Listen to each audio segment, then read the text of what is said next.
કેમ છો વિદ્યાર્થી મિત્રો?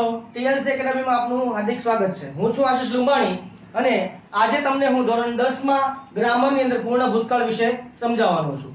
આના પહેલાના ઘણા બધા વિડિયો આપણે બનાવ્યા છે જેની અંદર કાળ વિશેની માહિતી તમને આપેલી છે, તો એની લિંક તમને ડિસ્ક્રિપ્શનમાં આપેલી છે, તમે જોઈ શકો છો. હવે આપણે જોઈએ પૂર્ણ ભૂતકાળની અંદર કઈ રીતે વાક્ય બને અને કઈની વાક્ય રચના કેવી હોય. પહેલી વાત તો એ છે કે પૂર્ણ ભૂતકાળ એટલે શું? તો પૂર્ણ ભૂતકાળ એટલે ભૂતકાળ તો છે જ પણ પૂર્ણ થઈ ગયેલો છે. ભૂતકાળ તો છે જ પણ પૂર્ણ થઈ ગયેલો છે એટલે મતલબ એવો થયો કે પૂર્ણ થઈ ગયેલી ક્રિયાઓ આવશે. પૂર્ણ થઈ ગયેલી હોય પણ કેવી હોય? ભૂતકાળમાં એ ક્રિયાઓ ઓલરેડી પૂરી થઈ ગઈ હોય એવી ક્રિયાઓનો સમાવેશ આમાં થશે. જે ક્રિયા પૂરી થઈ ગઈ હોય પરંતુ તે ભૂતકાળમાં હોય છે અને એ ક્રિયા પૂરી થઈ ગઈ હોય એવી ક્રિયાઓ આવશે. ફરી વખત યાદ રાખજો, પૂર્ણ ભૂતકાળ એટલે શબ્દ સમજજો, ભૂતકાળ તો છે જ પણ કેવો છે? પૂર્ણ. એ ક્રિયા પૂરી થઈ ગયેલી છે પણ એ પાછી ભૂતકાળમાં છે. જેમ પૂર્ણ વર્તમાન કાળની અંદર આપણે એમ જોયું હતું કે વર્તમાનમાં એ ક્રિયા પૂરી થઈ છે પણ એની અસર હજી શરૂ છે. પણ અહીંયા એ વસ્તુ છે, ભૂતકાળમાં એ ક્રિયા પૂરી થઈ ગઈ છે, એનો સમય થઈ ગયો છે ઘણો બધો લાંબો અને પૂર્ણ થઈ ગયેલી ક્રિયા છે. એ ક્રિયા સમય પૂરી થઈ ગઈ હતી. જ્યારે આપણે એ ક્રિયાનો અનુભવ કર્યો ત્યારે એ ક્રિયા પૂરી થઈ ગઈ હતી. સમજો, શબ્દો પર ધ્યાન આપજો. એ ક્રિયા પૂરી થઈ ગઈ હતી એટલા માટે એ ભૂતકાળ છે પણ એ ક્રિયા કેવી છે? પૂરી થઈ ગયેલી છે એટલે પૂર્ણ છે. તો પૂર્ણ ભૂતકાળમાં પૂર્ણ થઈ ગયેલી ક્રિયાઓ આવશે.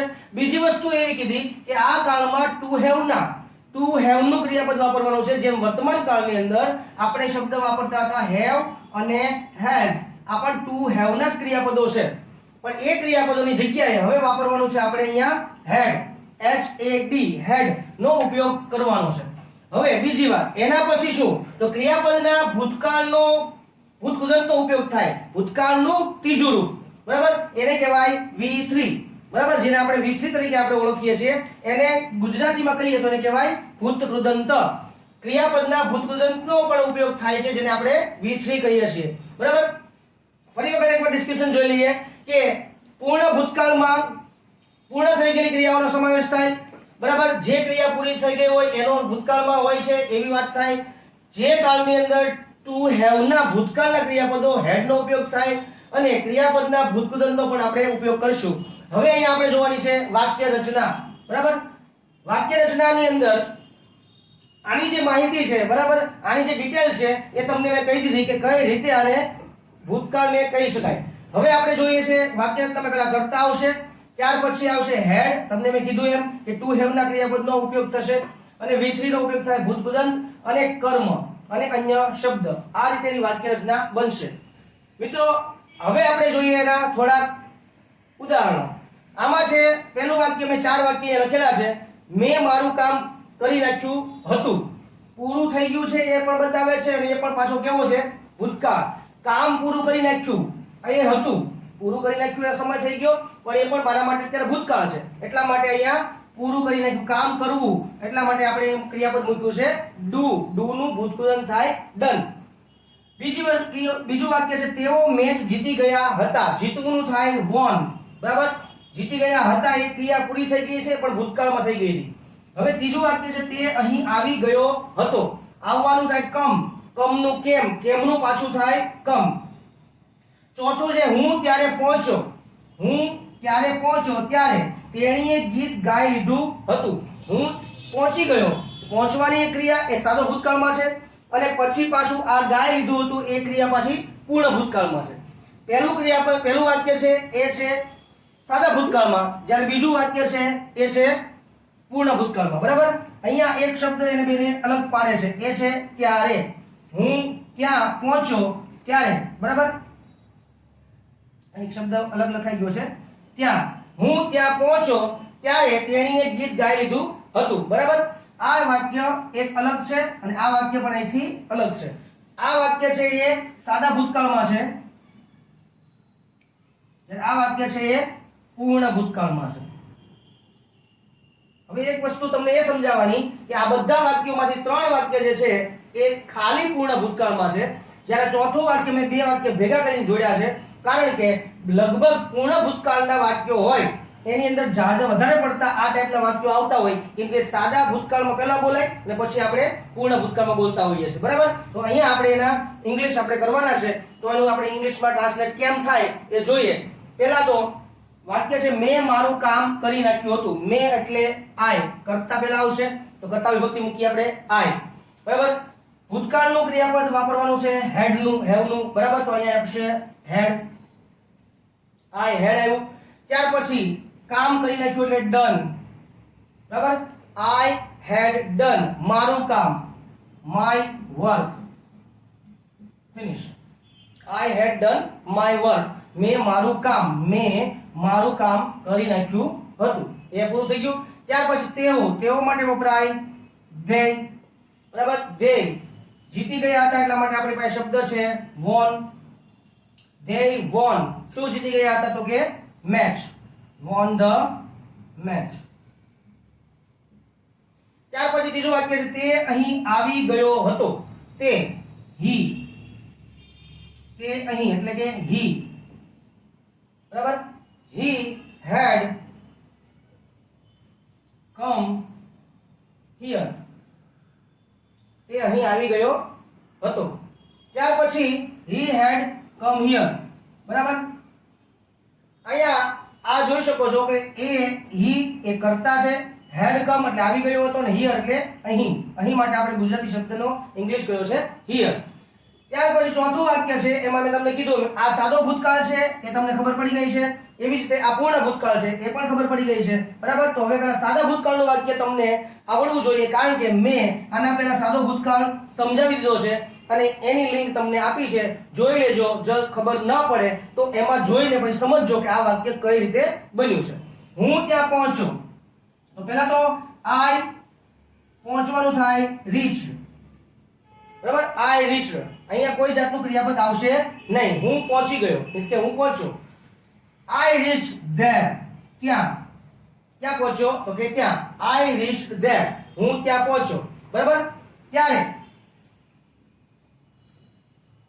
બરાબર. હવે આ વેન શબ્દ છે એને તમે આગળ મૂકો એટલે વાક્ય થોડુંક સુટેબલ લાગશે. વેન મેં પાછળ લગાવ્યું છે એની જગ્યાએ આગળ મૂકીને સુટેબલ બને. અહીંયા જે મૂક્યું ને તમને એમ થશે કે સાહેબ આ વેન તો અહીંયા ના આવે, એ ન જ આવે. બરાબર. પણ આ શબ્દ અહીંયા ત્યારે શબ્દ હતો એટલા માટે મેં વચ્ચે લઈ લીધું, પણ એને તમારે આગળ લેવું પડશે. બરાબર. એટલા માટે આપણે એને વાક્યને આગળથી શરૂ કરશું. વેન શબ્દ છે બરાબર, એને આપણે આગળ મૂકીશું એટલે વાક્ય તમને સુટેબલ બની જશે. તો વેન છે એ આપણે આગળ લઈ લઈએ. તો વેન આઈ રીચ ધેર. આ વાક્ય બોલવામાં પણ હેલું પડે અને બોલવાની મજા પણ આવે. બરાબર. વેન આઈ રીચ ધેર, હું ત્યાં પહોંચ્યો. બરાબર. ત્યારે તેણીએ એટલે કે she had, ગાવા માટે આપ્યું છે આપણે સંગ, અને હું વાગ્યું છે એને સોંગ. વાક્ય અહીંયા પૂરું થાય. when I reached there, જ્યારે હું ત્યાં પહોંચ્યો ત્યારે she had sung song. હવે અહીંયા એમ જ લખ્યું છે હું ત્યાં પહોંચ્યો, મતલબ એવો જ થાય કે ત્યારે. અહીંયા ત્યારે શબ્દ આવે એટલે આપણે ગુજરાતીમાં સામાન્ય શબ્દ સમજી શકાય કે ત્યારે આવે એટલે આગળ જ્યારે તો હોય જ. બરાબર. એટલે જ્યારે અને ત્યારે બંને સાથે હોય, કેમ કે બંને છેડાછેડી બાંધેલી છે, એ બે એકલા ન હોય. બરાબર. તો અહીંયા when I reached there, હું જ્યારે ત્યાં પહોંચ્યો ત્યારે she had sung song, ત્યારે એણે ગીત ગાઈ લીધું હતું. આ ચાર વાક્ય તમને અહીંયા આપ્યા છે, તમે જોઈ શકો છો. પહેલું વાક્ય કીધું છે એમાં મેં મારું કામ કરી નાખ્યું છે, એમાં I had done my work. બીજું they won the match, તેઓ મેચ જીતી ગયા હતા. ત્રીજું વાક્ય he had come here, તે અહીં આવી ગયો હતો. અને ચોથું છે when I reached there, જ્યારે હું ત્યાં પહોંચ્યો ત્યારે she had sung song, તેણે ગીત ગાઈ લીધું હતું. મિત્રો આ વાત થઈ પૂર્ણ વર્તમાન કાળ, પૂર્ણ ભૂતકાળની. પૂર્ણ ભૂતકાળ આપણે શીખી ગયા. બરાબર. હવે આના પછી ચાલુ પૂર્ણ ભૂતકાળ વિશેની માહિતી લઈએ. બરાબર.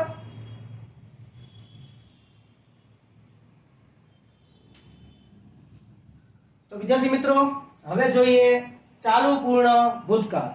આના પહેલા મેં તમને પૂર્ણ ભૂતકાળ વિશેની માહિતી આપી, ખાલી પૂર્ણ ભૂતકાળ. હવે આપણે જોવાનું છે ચાલુ પૂર્ણ ભૂતકાળ. તો ચાલુ પૂર્ણ ભૂતકાળ એટલે શું? તો કે જેમ ચાલુ પૂર્ણ વર્તમાન કાળ હોય એવી જ રીતે ચાલુ પૂર્ણ ભૂતકાળ હોય છે. આમ જોવા જઈએ તો વર્તમાન કાળ અને ભૂતકાળમાં સામ્યતા છે પણ આમ નથી પણ ખરી. કઈ રીતે? તો એક તો પહેલા તો ચાલુ છે અને પૂર્ણ છે, બંને એક સરખું છે.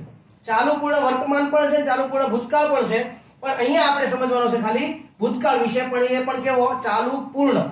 ચાલુ પૂર્ણ ભૂતકાળની અંદર પૂરી થઈ ગયેલી ક્રિયા આવે. ભૂતકાળમાં પૂરી થઈ ગયેલી ક્રિયા હોય અને ભૂતકાળથી તેની અસર ચાલુ હોય. આ કાળમાં ભૂતકાળમાં ક્રિયા પૂરી થઈ ગઈ છે. બરાબર. પણ હવે ભૂતકાળથી એની અસર પાછી ચાલુ છે, તો એવી ક્રિયાઓનો સમાવેશ આમાં થશે. એટલે કે ભૂતકાળથી એ ક્રિયા શરૂ હતી જ્યારે આપણે તેનો અનુભવ કર્યો. જ્યારે આપણે એનો અનુભવ કર્યો એટલે મીન્સ કે આપણને ખબર પડી ત્યારે એ ક્રિયા ઓલરેડી ક્યાંથી શરૂ હતી? ભૂતકાળથી શરૂ હતી. બોલા જૂના સમયથી, લાંબા સમયથી ક્રિયા શરૂ હતી. એટલા માટે જ્યારે આપણે એનો અનુભવ કર્યો ત્યારે આપણને ખબર પડી આ તો ઘણા લાંબા સમયથી શરૂ છે. બરાબર? તો એવી ક્રિયાનો આમાં સમાવેશ થશે. બીજી વાત, આ કાળમાં ટુ હેવ ના ભૂતકાળનું ક્રિયાપદ હેડ તો વાપરવાનું જ છે, પણ એની સાથે બીન જેમ વર્તમાન કાળની અંદર વાપરતા હતા એ જ વસ્તુ ટુ બી ની સાથે ટુ બી નું ભૂતકૃદન બીન અને એના પહેલા હેડ પછી બીન લાગે છે V3 પ્રમાણે, એટલે કે પૂર્ણકાળનું V3 આપશે અને ચાલુકાળનું ING પણ આવશે. એટલે મતલબ એવો છો ING plus V3. આ તમને વર્તમાન કાળ વિશે જ્યારે મેં સમજાવ્યું ત્યારે તમને આ સમજાવેલું છે. બરાબર? એના વિડિયો તમે જોઈ શકો છો. ચાલુ પૂર્ણ વર્તમાન કાળમાં પણ આ તમને સમજાવેલું હતું. હવે આપણે જોઈએ છે ચાલુ પૂર્ણ ભૂતકાળ. એની અંદર પણ સેમ વસ્તુ છે, પણ અહીંયા આપણે ખાલી કરવાનું છે હેડ. બરાબર? અને પછી વાપરશું બીન અને એની સાથે ING વાળું ક્રિયાપદનો ઉપયોગ પણ આપણે કરીશું. બરાબર? તો એના પછી અન્ય શબ્દ તરીકે શું આવશે? તો કે સમયદર્શક શબ્દો કેવા હોય? તો કે લોંગ ટાઈમ હોય, અમુક લાંબા સમયથી હોય, સિન્સ હોય, ફોર હોય, ફ્રોમ હોય, આવા બધા શબ્દોનો આપણે ઉપયોગ કરી શકાય છે. બરાબર? તો અહીંયા તમને સમજાયું કે આ કાળમાં પહેલા તો ભૂતકાળમાં ક્રિયા પૂરી થઈ ગઈ હોય, ભૂતકાળથી તેની અસર ચાલુ જ હોય એવી ક્રિયા આવશે. એટલે કે ભૂતકાળથી એ ક્રિયા શરૂ થઈ હતી જ્યારે આપણે તેનો અનુભવ કર્યો, જ્યારે આપણે એનો એક્સપિરિયન્સ કરીએ છીએ ત્યારે એ ક્રિયા ઓલરેડી ભૂતકાળથી શરૂ હતી.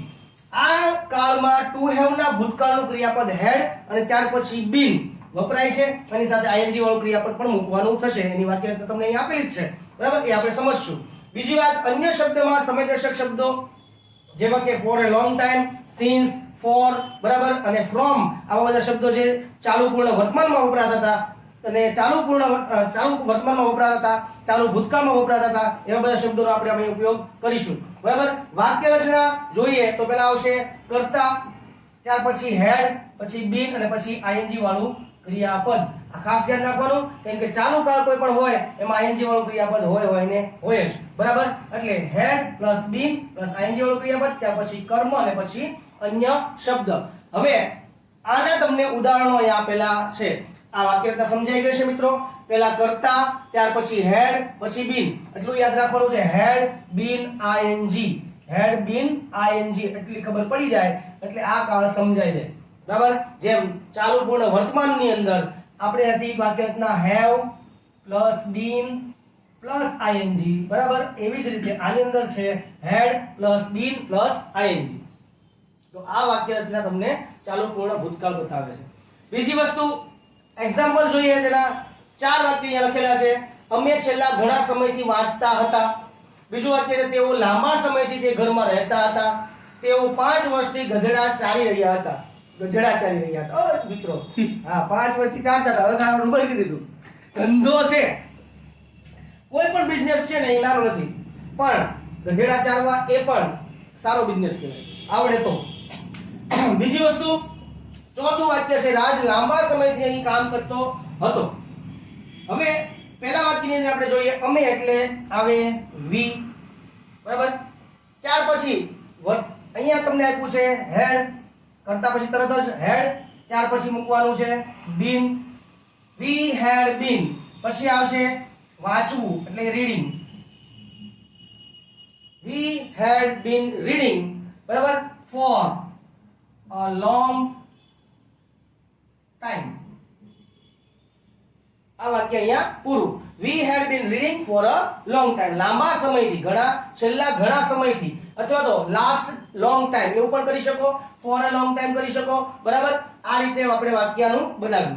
બીજું વાક્ય એવું છે તેઓ લાંબા સમયથી તે ઘરમાં રહેતા હતા. લાંબા સમયથી રહે છે, for a long time જ આવશે. અને એ ઘરમાં રહેતા હતા. in that house, તે ઘરમાં, તે આપ્યું છે એટલે that house થશે. બરાબર? ઘરમાં એટલે હાઉસ થશે. બરાબર? એ તમને ખબર છે. હવે તેઓ માટે આપણે વાપરશું they. they સાથે લાગે હેડ. આમાં have has નો ઉપયોગ નથી એટલે માટે હેડ જ આવશે. they had, પછી આવશે been. બરાબર? they had been શું કરતા હતા? તો કે living. they had been living. ક્યાં રહેતા હતા? તો preposition મૂકવાનું in. પછી that house for a long time. બરાબર મિત્રો, they had been living in that house for a long time. આખા વાક્યનું ઇંગ્લિશ તમને અહીંયા આપી દીધું છે. બરાબર. હવે બીજું વાક્ય છે, તેઓ 5 વર્ષથી ગધેડા ચારી રહ્યા હતા. ગધેડા ચારવા માટે આપણે હવે ચરાવવા માટે ગધેડા જોશે. બરાબર. તો ગધેડા કેટલા છે એ આપણને ખબર નથી, પણ વર્ષ આપ્યા છે કેટલા? 5 વર્ષ. એટલે 5 વર્ષ માટે શબ્દ આપ્યો છે સમય દર્શકનો. સમય છે એટલા માટે આપણે અહીંયા since નો ઉપયોગ પણ કરી શકાય. બરાબર. since 5 year, તો એ વસ્તુ આપણે અહીં લેવાની થશે. તો since નો ઉપયોગ કરશું. અને ગધેડા ચારવા માટે તમને ગ્રેઝિંગ આપ્યું છે. ગધેડાને શું કહેવાય ખબર છે ને? ગધેડાને ડોંકી કહેવાય. બરાબર. તો અહીંયા આપણે વાપરશું હા, કેમ કે 10મા માં આવ્યા પછી ડોંકીનો સ્પેલિંગ કદાચ ભૂલાઈ ગયો, પેલા બીજા ધોરણમાં આવતો D for donkey એમ બોલતા હોઈએ. બરાબર. પણ અહીંયા આપણે કદાચ યાદ ન હોય તો તમને કહી દઉં, ગધેડાને ડોંકી કહેવાય. અને ગધેડાનું પાછું બહુવચન છે, યાદ રાખજો, ગધેડો નથી, ગધેડા છે. બરાબર. હા, કેમ કે ગધેડા છે ને, ગધેડો નો ચાલવાનો હોય. તેઓ અહીંયા આવશે they પછી આવશે had, પછી આવશે been. બરાબર. they had been પછી ચારવા માટેનું થાય છે grazing, ક્રિયાપદ થાય graze, graze નું થાય grazing. બરાબર. they had been grazing. શું કરતા હતા? તો કે ચારતા હતા. શું? તો કે ગધેડા. બરાબર. they had been grazing donkeys. બરાબર.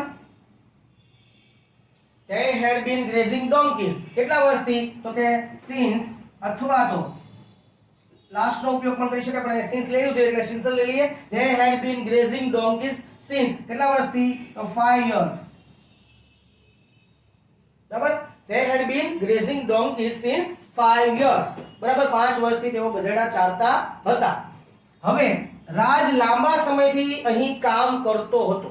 રાજ કામ કરતો હતો પણ લાંબા સમયથી કરતો હતો. હવે નીકળી ગયો છે, પણ હવે આપણે એને કીધું કે આ ભાઈ, આપણે કોઈ પણ વ્યક્તિ આપણને પૂછે તો ભાઈ તમે કેટલા વર્ષથી જ્યાં કામ કરતા હતા, તો આપણે સ્વાભાવિકપણે એવો જવાબ આપી શકીએ કે હું એટલા સમયથી, લાંબા સમયથી જ્યાં કામ કરતો હતો, કામ કરી રહ્યો હતો. બરાબર. એવા આપણે શબ્દનો ઉપયોગ કરતા હોઈએ છીએ. એટલા માટે આ કાળ આપણે ચાલુ પૂર્ણ ભૂતકાળમાં જ બોલીએ છીએ. એટલે રાજનું શબ્દ અહીં આપ્યો છે, રાજનું નામ છે. રાજ સાથે આવશે had, રાજ had. બરાબર. એની સાથે મૂકવાનું been. તમને મેં અગાઉ કહી દીધું કે had been ing આ પકડી રાખવાનું છે. આ એક વાક્યમાં છૂટતું નથી, તમે જોઈ શકો છો. પહેલા વાક્યમાં પણ એ જ છે, બીજા વાક્યમાં હા, ફરક ખાલી પડે છે ing વાળા ક્રિયાપદમાં. બરાબર. ક્રિયાપદનું ચેન્જીસ થાય છે, બાકી કોઈ પણ જાતનું ચેન્જીસ આમાં આવશે નહીં. એટલે વાતને મૂળ વાત એ છે કે had been plus ing ખબર પડી જાય તો ચાલુ પૂર્ણ ભૂતકાળ આવડી જાય. રાજ had been, ત્યાર પછી કામ કરતો હતો એટલે કામ કરવાનું થાય વર્ક, વર્કનું થઈ જાય ing એટલે working. they had been working અહીં એટલે કે here. they had been working here લાંબા સમયથી, for a long time. રાજ ઘણા લાંબા સમયથી એટલે કે લાંબા સમયથી રાજ અહીં કામ કરી રહ્યો હતો. બરાબર. કરતો હતો. આ વાત અહીં આપણે કરી. 4 વાક્ય તમને આપેલા છે. બરાબર. એ 4 વાક્ય તમે જોઈ શકો છો. પહેલા તો અહીંયા we had been reading. બરાબર. પછી they had been living, પછી they had been grazing, પછી Raj had been working. બરાબર. આ બધાની અંદર તમે કોમન વસ્તુ એક તમે કાઢી શકો. હું had been ing, had been ing, had been ing, had been ing. બરાબર. આ બધા વાક્યની અંદર તમે એકની એક વસ્તુ તમે જોઈ શકો છો. બરાબર. મિત્રો, હવે પછી આપણે આગળના કાળ છે, બરાબર, એ પણ જોવાના છે. અહીંયા મેં ભૂતકાળ પૂરો કર્યો છે.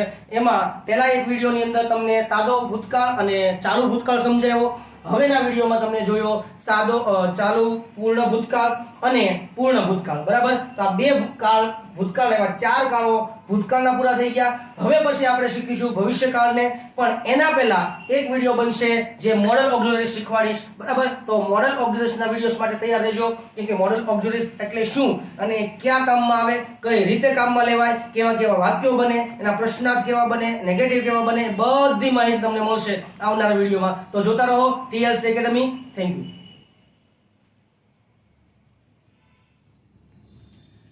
મિત્રો, તમને અત્યારે સમજાયું ચાલુ પૂર્ણ ભૂતકાળ અને પૂર્ણ ભૂતકાળ. બરાબર. હવે તમને એક વસ્તુ કહેવાની છે કે આ બે કાળની અંદર મેં તમને સમજાવ્યા, એમાં મેં એક ભૂલ મૂકેલી છે.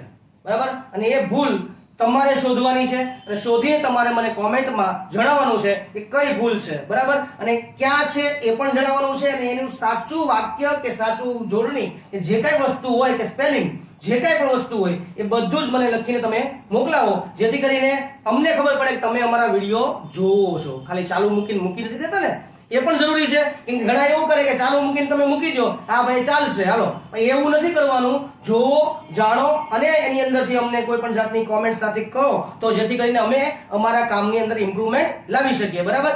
હવે આ વસ્તુ તમે જોઈ શકો છો, બધી વસ્તુ તમે સમજાવીએ છીએ. ટીએલસી એકેડમીના ટોટલ શિક્ષકો જેટલા છે એ બધા જ તમને સારા એવા કન્ટેન્ટ આપવાની કોશિશ કરે છે, સારી એવી રીતે સમજાવવાની કોશિશ કરી રહ્યા છે.